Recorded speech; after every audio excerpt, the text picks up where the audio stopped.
lights on, 5 lights on, and as the lights flash their way out, is a terrible start from Johnny Pittard from pole position, and he's absolutely mugged off the line. Robert Singleton's hardly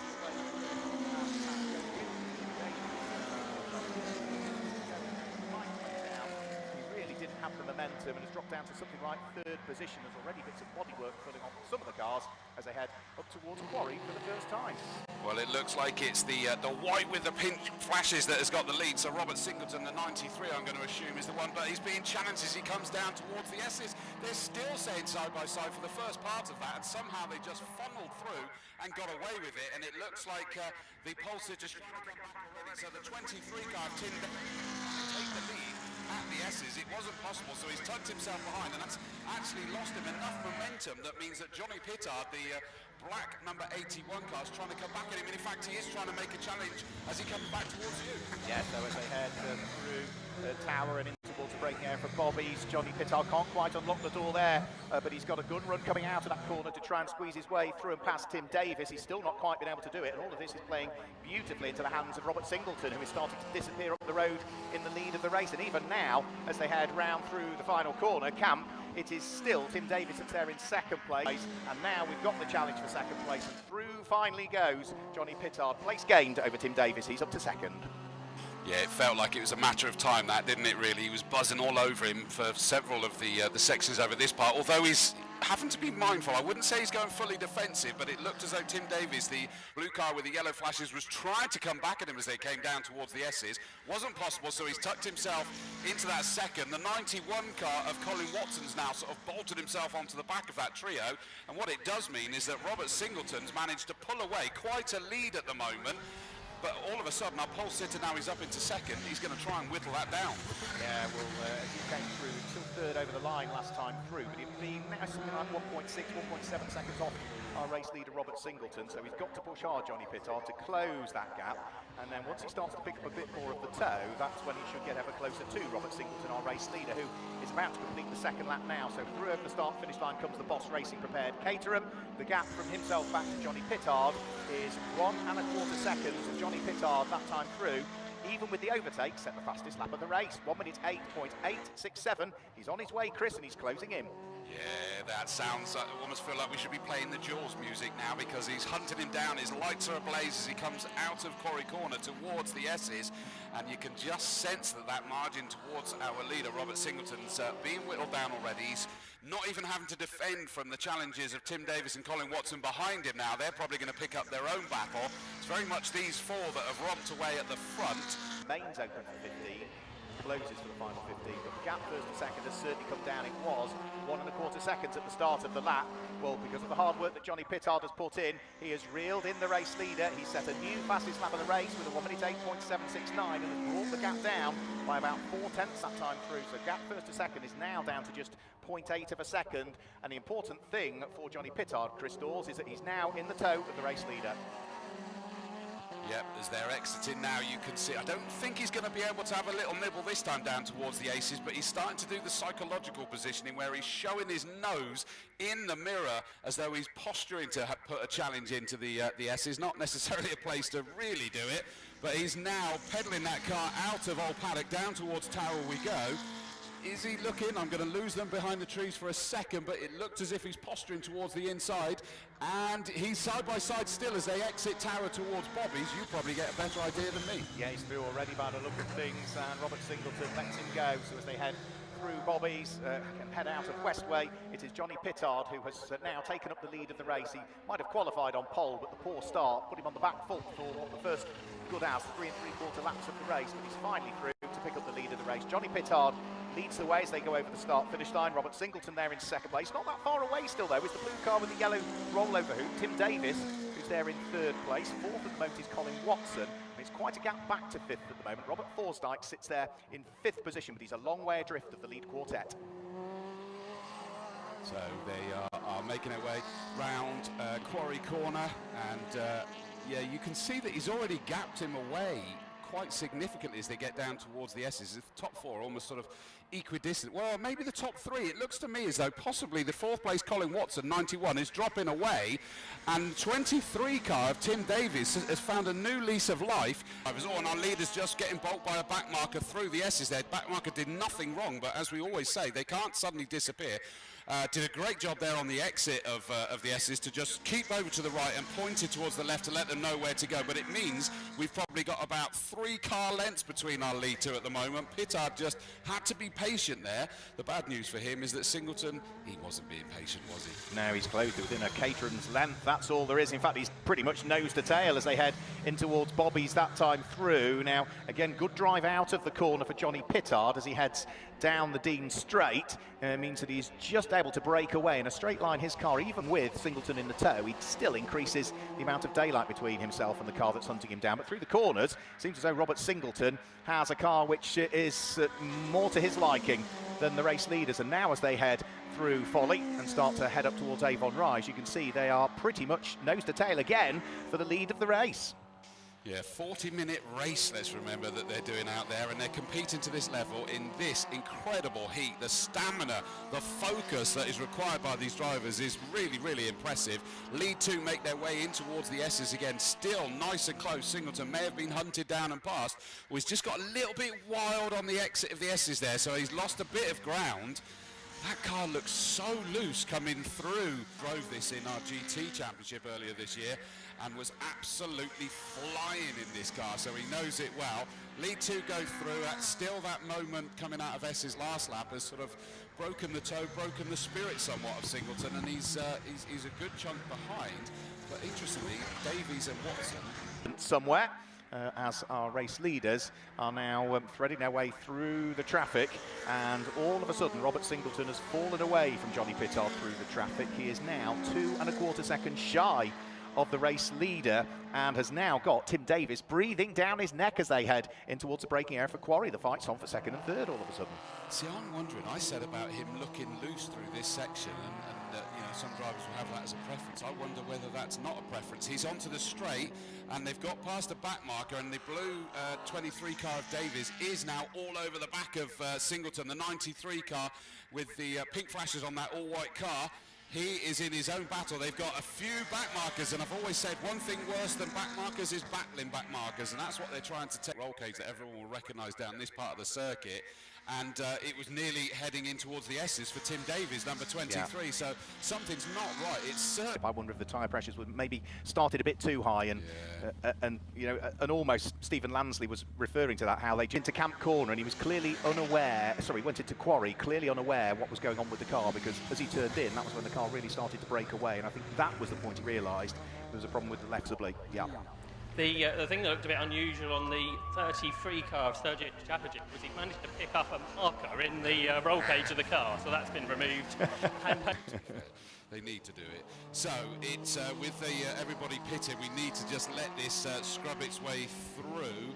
I'm not sure which side of the circuit we'd be focusing on at the moment, because you'd assume that the 81 car of Pittard, Johnny Pittard, is going to pick up the lead. Now I think this is him. If it is, let me just pause a second. It is of him, although quite a gap between them. I noticed that Singleton, the 93 car, is back out again with the new tyre on, and I have to say he looks a lot more steady, under control as he came through in front of me this time. Yeah, as I say, he's going to, you know, any chance of a result is gone, but he's going to set the lap times alight, isn't he, as he looks to try and push. He's only on his first flying lap since that tyre was changed at this stage. So another lap about to be completed, 16 minutes to go, as onto lap number 20 goes Johnny Pittard now. The next of the back markers he's going to want to deal with is the car that's running in 5th position, which is Robert Forsdyke. Now he's not going to pick him off at Folly, but he should be able to squeeze his way through on the run up Avon Rise. Pulls to driver's left, it gives him the outside line. Now did he get that done before the yellow flag zone there? Because that's where we've got yellow flags, because of Tim Davies having retired.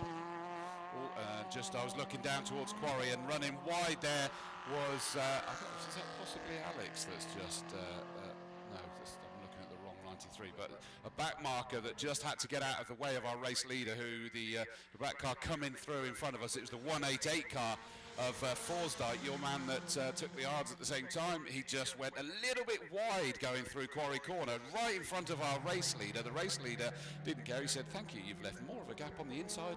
I'll have that." Yeah, it's only the top four now that remain on the lead lap. Everybody else is at least one lap adrift, I'm afraid to say. So for the 20th time through Bobby's onto Westway, accelerating his way towards Camp Corner comes Johnny Pittard. Seems a long time ago when the lights went out, where Johnny Pittard went nowhere from pole position and ended up third. Well, he's now leading by the best part of 36 seconds as back into the pit lane for the third time. 1, 2, 3, 4, 5 red lights are on. The revs begin to rise. And when the lights go out now, it's another terrible start from Johnny Pittard, who's down to 4th position already. He's been picked off by the 2 Boss racing cars of both Colin Watson and Robert Singleton, and also by Robert Forsdyke as well, who's got himself up into 3rd position in the early stages of this one, but he's back down into 4th again already as Pittard now starts to make a little bit of inroads, and he might actually be back up to 2nd by the time they get to Quarry. Yes, he is. So from pole to 4th to 2nd, all within the space of, what, 400 yards? We had no idea he was going to do that. Here they come down towards the S's. Oh, he's back down to 3rd again because one of the pair of the white and Dayglow orange cars has just managed to muscle his way back up into 2nd. I'm just pausing to see. Right, it's the 91 car of Watson just ahead of 93, but not for long because Singleton's trying to get himself alongside, and he's going to have himself on the inside for Tower Corner. The problem is I'm not going to be able to tell whether he's actually done it. I think he has. He has, yeah. Yeah, he's through. Yeah, the number 93 car of Robert Singleton is through, and very similarly liveried cars. Then it's Johnny Pittard who's there in 3rd place with the best seat in the house at the moment, watching everything unfold ahead of him, and Robert Forsdyke isn't too far away, still in 4th place. But are we going to have a change for the lead again, because the 2 Boss racing cars were looking to slipstream each other, and Johnny Pittard wants in on the mix as well as they head up towards the braking area for Quarry. Getting itself around the fast corner, but he's under huge pressure.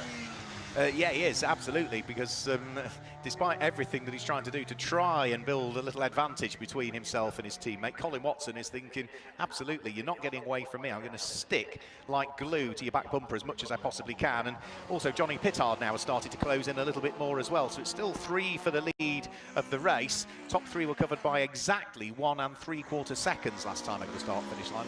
This time they're covered by less than 1 1/4 seconds. So the gap has closed up between them all, and Johnny Pittard now is in full attack mode as they head up Avon Rise. He's just too far away though to sneak through and up into 2nd when they get towards Quarry.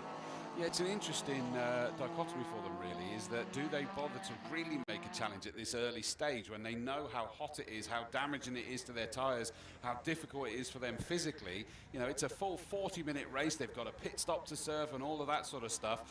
Do they just posture like normal Caterham races and make it the fastest game of chess, frankly, attempting a degree of working together? But officially, they're all Boss racing, aren't they, according to the notes? So that wouldn't necessarily compute. Right-hand aspect of it. We've got more cars up the road that they might need to deal with, as also Johnny Pittard looks to try and attack now to see whether he might be able to move through into 2nd place. But on the running towards camp, he was just too far away. So lead trio over the start-finish line.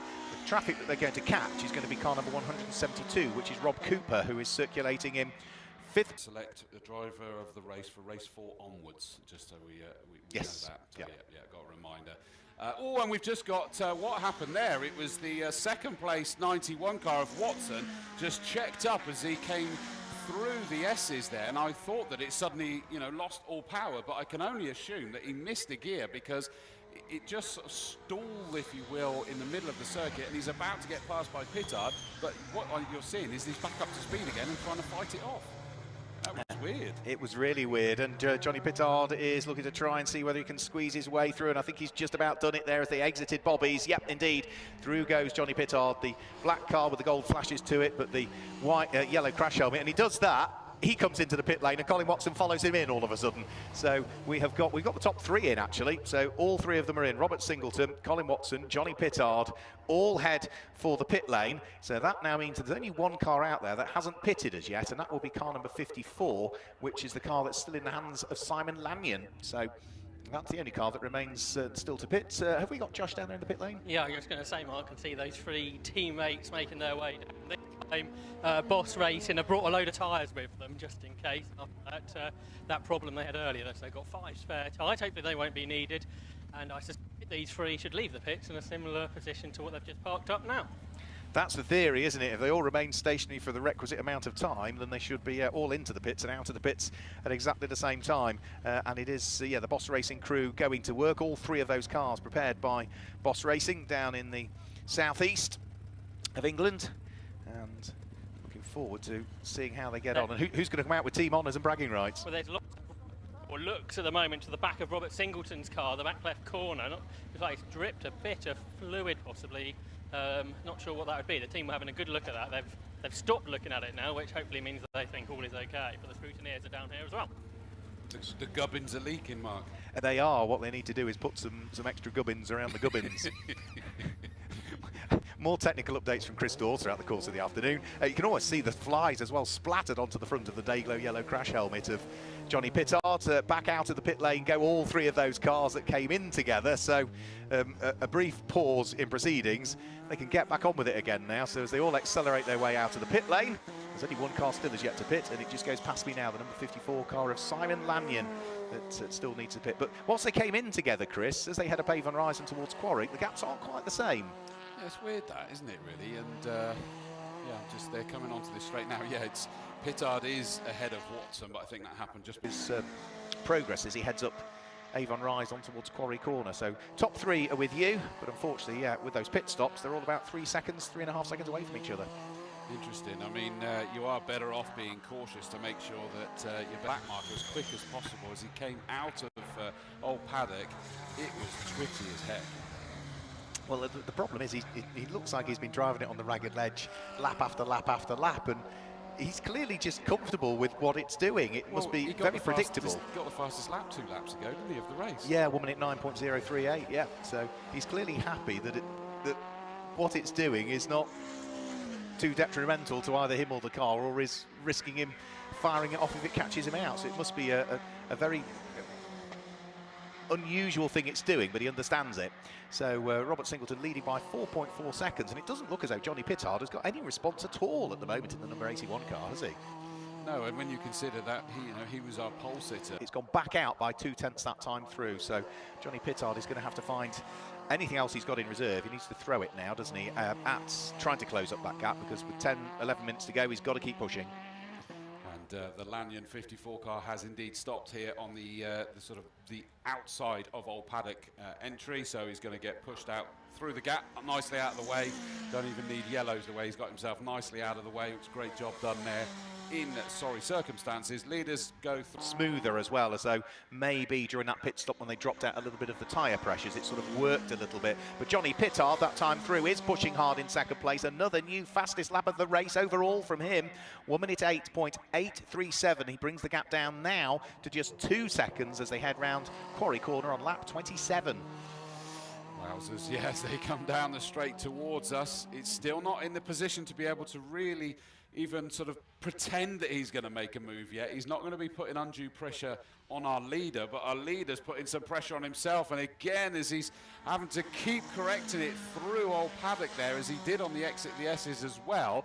It now, just getting beyond that point where the car's happy with the grip ball, the tyres are happy with the levels of grip that are available. So they're about to come through and sort another lap through. So what's that? 6 3/4 minutes of the race still remaining. The lead advantage just above a second that time through. And again, Johnny Pittard in the 1 minute 8, and again 9/10 of a second quicker than the race leader could muster. Johnny Pittard, who hasn't as yet had an opportunity to try and work his way through. He's not going to get it this time at Camp Corner. And again, you can just see Robert Singleton a little bit sideways mid-corner, which slows his exit speed, and that's all that Johnny Pittard needs. Now he's looking for the inside line as they head round through Folly. He draws himself alongside and ahead of Robert Singleton and picks up the lead of the race. And that was all to do with that sort of mid-corner wiggle again from Robert Singleton, where the car didn't like it. It compromised his exit speed, and he's lost the lead. Yeah, and I think that's the key description, Mark, isn't it? It's a wiggle now, whereas before it'd be like the rear end would come out, he'd drift it round, and then he'd get it collected back up again, whereas now it's going side to side. And now he spins. He spun on the exit of the S's there. We've seen him lean on it sort of every single lap, and I think in the end, the tyres just went, no, I'm not stopping there. And it kept pirouetting him round. No problem. It was a nice, steady pirouette. He's got going again, but that margin's huge. It is, yeah. So it looked as though it was all looking comfortable, wasn't it, for Robert Singleton when he built up the best part of a 3, 4, 5 second lead over Johnny Pittard, but Johnny Pittard has just been chipping and chipping and chipping away at it, building the pressure on Robert Singleton's shoulders, snuck his way through, and then there was finally that mistake from Robert Singleton, which now hands our race leader, our new race leader, Johnny Pittard, an enormous lead this time as he comes over the start-finish line, and he knows it will be a reasonable lead because he's eased his pace substantively over the course of that lap. He circulated about 3 seconds slower than he has been doing in the race, so Johnny Pittard knows now that he can just stroke the car home. He'll be keeping an eye on his mirrors still, but he knows with 4 minutes to go that he's pretty much there, isn't he?